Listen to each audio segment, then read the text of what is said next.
knížku kamaráda, myslím, že velmi podstatného českého básníka Petra Hrušky.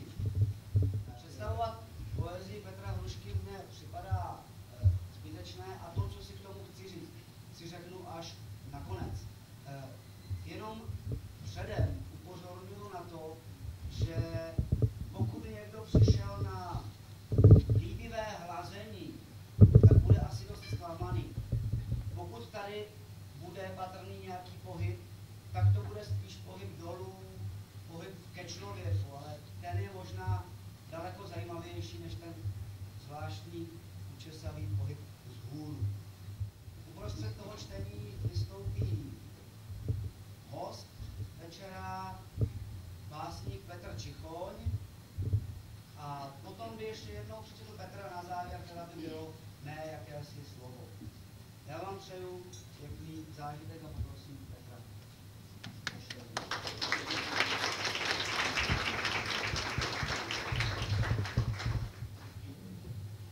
Dobrý večer. Těší mě, že mohu číst tady v Café Evžen v Opavě před váma z té nové knížky Zdarmat, která vyšla před 3 měsíci. Jsem moc rád, že tady u toho budou asistovat moji přátelé, jak jste slyšeli, Jakub Chrobák, básník, muzikant, prozaik Petr Čichoň. Já jsem si moc přál, aby byl mým hostem dnešním. Jsem tedy velmi potěšený, že tady u prvního stolu vedle Petra Čichoně sedí Katarína Sány, výtvarnice, která tu knížku do značné míry udělala, která jí dala ten výtvarný rozměr. Chtěl jsem, aby v té sbírce byl jako obrazový doprovod ruce, výtvarně zpracované ruce, které mám dojem, že jsou jistým způsobem taky podstatným motivem v těch básních. Každý malíř ví, jak je to obtížné namalovat ruce, jak je to těžké a zároveň jak výmluvné jsou ruce, jak důležitým vzkazem je každá ruka, každé gesto, každé napřažení. Jsem velice rád, že Katarína Sány držela nad tou sbírkou svou ruku. Takže Kataríno, ještě jednou veliký dík.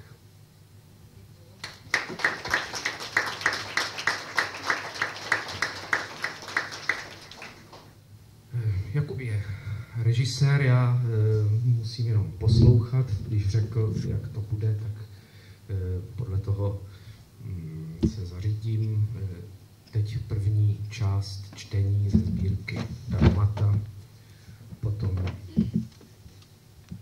přítel Petr Čichoň.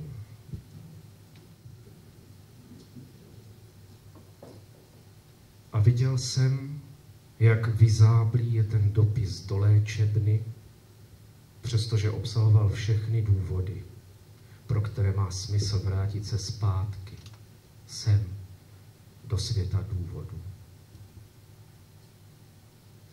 Včera na nataženou ruku dospívajícího chlapce navlékli koženou rukavici s dravcem, žíhaným a němým.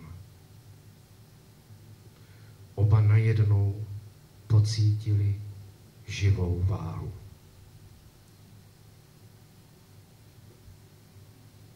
Štěkot. Matka se dívá, jak syn zase napodobuje retrievera. On má 27, ona 45, oba na světě až po uši.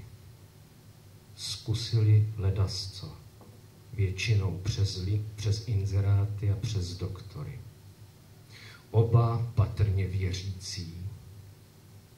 Oba pravidelně v tom non-stopu, skuteční jako hák krásy. Syn zapřený o stůl, matka nehybně naslouchající, kam až tu doléhá štěkot retrievera.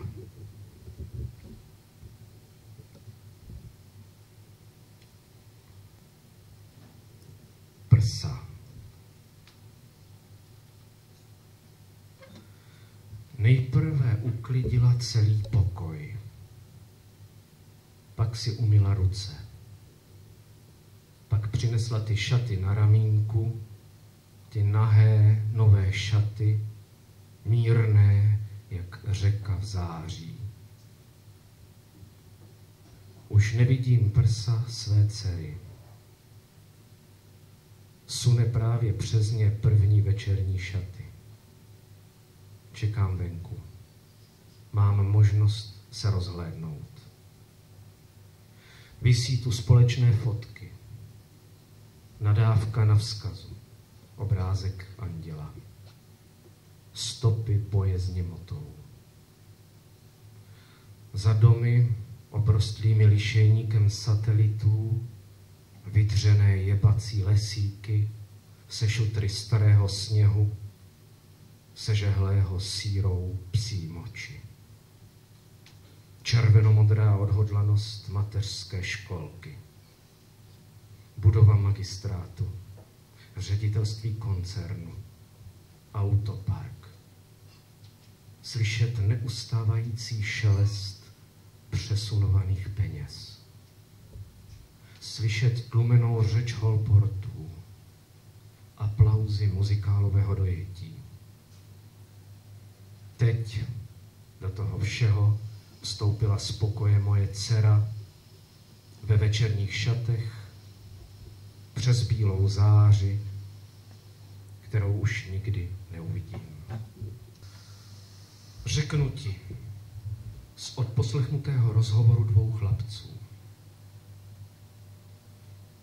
Můžeš házet hořící slepice a zabiješ ho a získáš jeho schopnosti. On přišel se žralokem, který může chodit. Je silný jako ty. Vysál ti útok a ty musíš dát pancéřové želvě 200 lahviček. Máš rohy na hlavě a můžeš z nich střílet blesky. Fontánky ti dodají bič. Je 2. ráno, bič a meč. Když si želvu necháš, budeš ji muset nosit. Má samuraje, ale můžeš se prokopat ven, jenže pažiny, jenže žáby. Nechoď na ně, zkus se zkamarádit. Každá má 25 000 útok. Jedině ve spánku. Tam mají obranu 0. Jestli nějaká přežije, zabije. 5 vesnic, 3 hrady, nalevo most. Veliké pavouky nezničíš, ale můžeš si sehnat bytosti. Řeknu ti takhle. Našel si obrovské skladiště životů. Sedneš si na šutr a čekáš.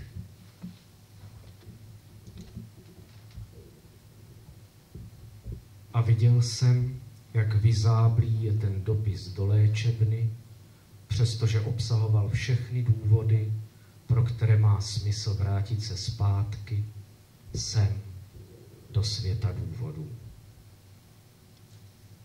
Najednou v hospodě chlap, kterému sluší všechno. Obtloustlost, stáří, mizerný svetr i fabrika za oknem. Když odejde, zůstane po něm místo a tágo v nesmírně klidném úhlu.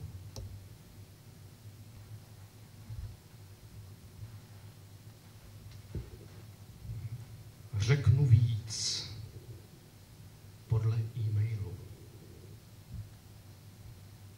Dobrý den, můj milý, jak se máte? Kéž bych mohl poznat, že jste. Jmenuji se Jesse Aliu. Jsem jeden pěkný péči mladá dívka. Věřím, že budeme dobří přátelé, můj drahý. Já jsem hledal upřímná a hoden důvěry osobu, protože jsem přesvědčen natolik, že upřímnost je stále nejlepším porzatku. Prosím, když se mi řeknete, řeknu víc o sobě a kultury. Vzpomeňte si, na dálku barvy či jazykové nezáleží, ale láska hodně věcech v životě. Díky. Budu čekat, slyšet. Vy spřátelený Jesse.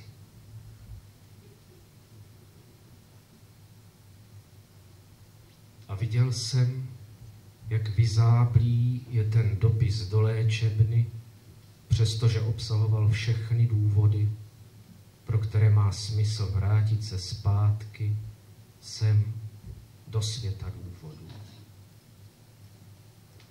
Hraní světlo opřelo svoje karáty o roh zastavárny. Je hodina ubrusů, vteřina třepnutí, kterým se rozevřou složená křídla a se pranou oddaností dosednou na odrané stoly.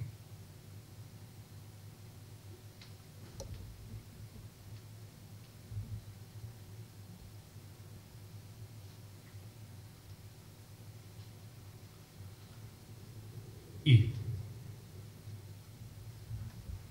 žádný jas skrz naskrz, spíše jen nažloutlé přisvicování, jako když na okně kvetou okurky, jako z čaje toho, kdo bojuje s chlastem.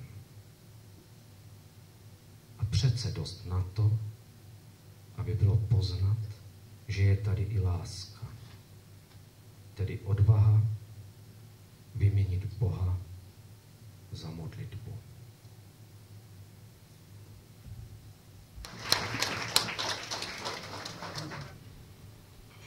Kulturista zatím oponuje svému kamarádovi.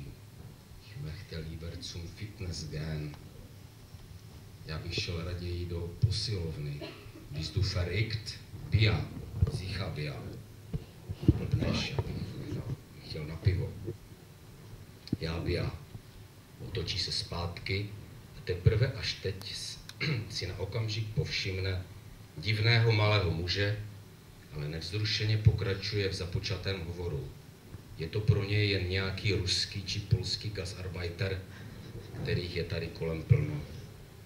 Walter si zatím udíveně prohlíží kulturistův penis. Ten je ozdoben kovovým piercingem, vycházející ven močovou trubicí. Vyděšeně se zadívá na Kurta a zjistí tak, že jeho přítel je přitahován tímtež předmětem. Z ručníky v rukou mizí oba Němci ve sprchách. Kurta, viděl jsi, co tu jsou za věci? Půjdem na ubytovnu, umyjem se radši až tam, je to přeci kusek. Za chvíli možná přijde bunček, popovědáme se. Vypijem toho ferneta, co jsme se přivezli, dneska to byla fakt těžká robota. Já, Walter. Rychle balí věci do tašek a ve špinavých montérkách vycházejí do ulic. Jak je možné, že je tenhle stadion tak neudržovaný? Walter, ti východní Němci, to je stejná komuna jak my. Kurta, Norimberg, to je Německo západní. Ale Walter, přece enem tak se nestarat o stadion Čičkého ďábla, to se tak hned nevidí. Asi nepotřebovali mít taky stadion. Zdá se to velké, ale možná, že ho postavili malý. Myslíš, že by se tu nebyl stravník na fotbal? To ní, teď přes stadion vede cesta a parkoviště tu mají. No já, na fotbal malé tribuny se zrobili. Čemu to stavěli tak malé ti Němci? Možná to je staré. A fotbal si kdysi nehrál. V Markvartovicách byl Ajax založený hned, jak jsem vyšel ze školy a hned se zrobil travník. Ne jak u vás v Ludgeřovicách, škvára. Ty Kurta, viděl jste ho synka v šatni? Jak měl v chujovi náušnicu? To musí být cip jak lampa. Nebo buzerant. Obojí. Musíme se dávat pozor, je to tu možná samý chachar. Ale chovají se k nám dobře, ni? To já Bohu umíme robiť. Ale oni tež robia. Vždyť jsou to Němci. Jako my.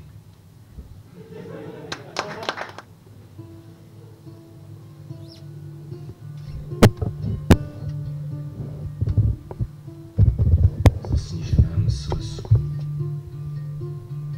jež Krista nezná. Zasněžené Slezsko, svatý Václav pálí.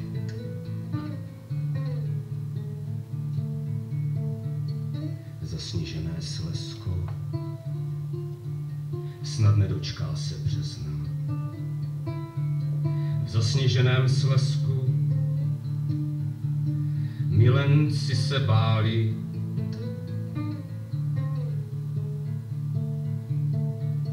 Slezsko zná jen rtuť, milenci v něm zemřeli. Zemřeli i mniši. Ach, lásko má, mrtví ti odsud píši. Ach, lásko má, Slezsko má. Peruť,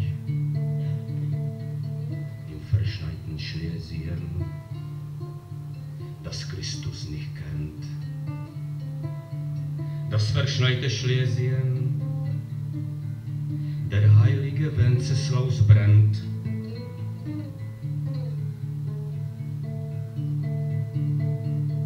Das verschneite Schlesien sieht keinen März mehr. In verschneiten Schlesien erschraken die Liebenden schwer.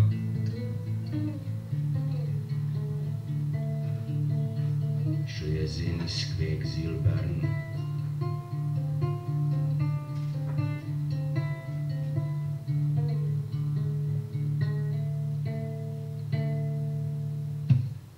Děkuji vám.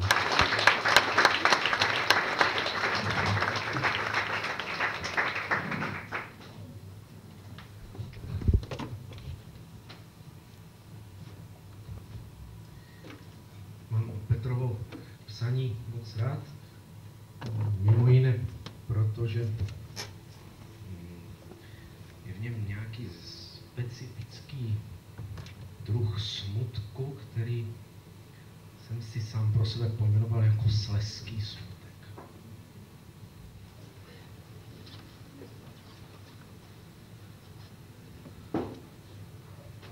Pořádného tuňáka Janu Balabánovi. Pořádného tuňáka, aby s námi otřáslo to nehasnoucí stříbro ryby, plesknuté do listů novin, mrtvých novin na ryby. Pořádného tuňáka, který by stačil na nějaký čas, aby nás zase jednou záblo v zápěstích nad těžkým stříbrem světa. Pronést ho kolem strmých zad bankovních domů a společně pak doma rozbalit noviny, předvolební držky potřísněné rybinou, vyhlížejí ještě vychcaněji.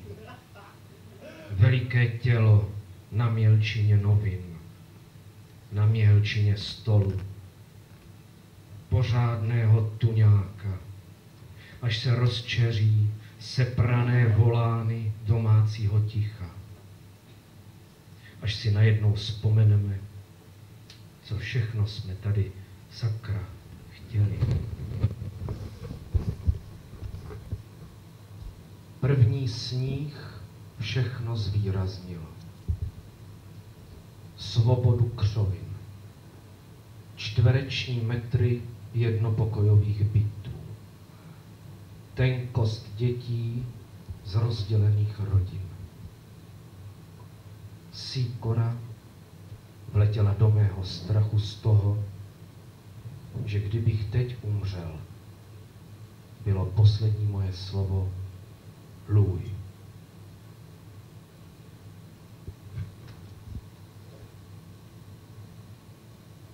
Bota. Sundej tu botu. Poslední dětské číslo.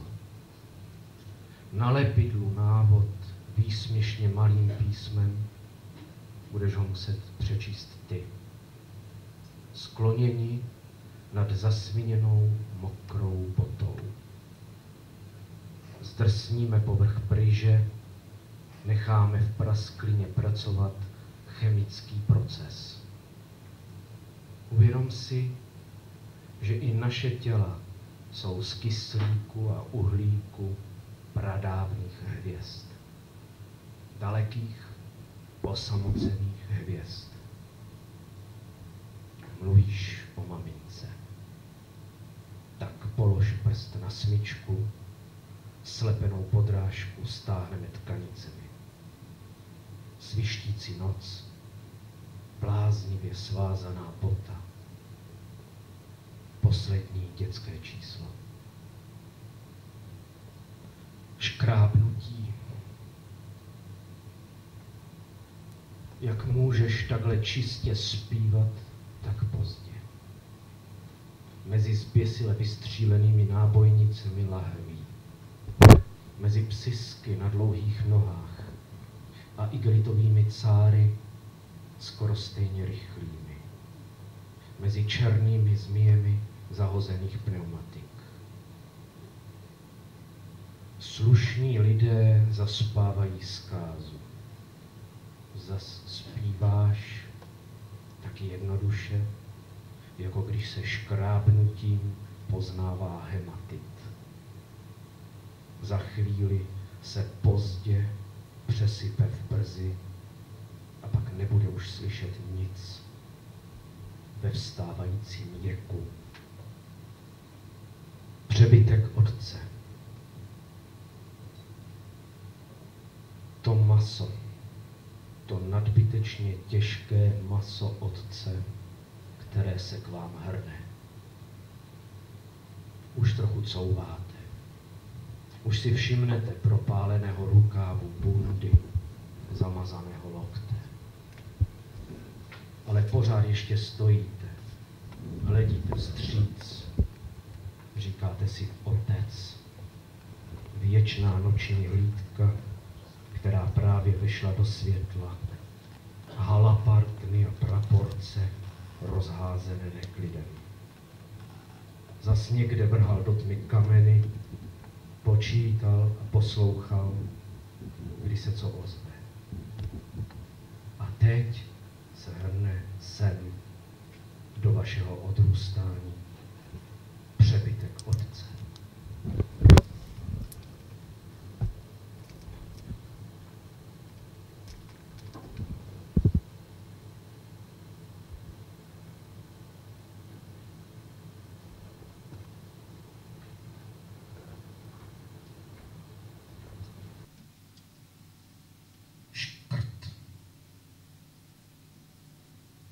Chtěl jsem dokončit. Chtěl jsem to všechno nějak mít.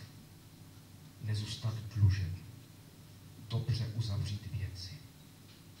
Projít to všechno znovu, kde zůstaly chyby.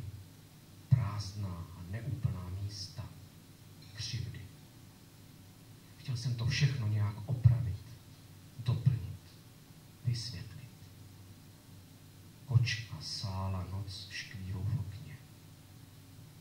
Chtěl jsem se dostat do konce, aby to mohlo dopadnout a abych věděl jak.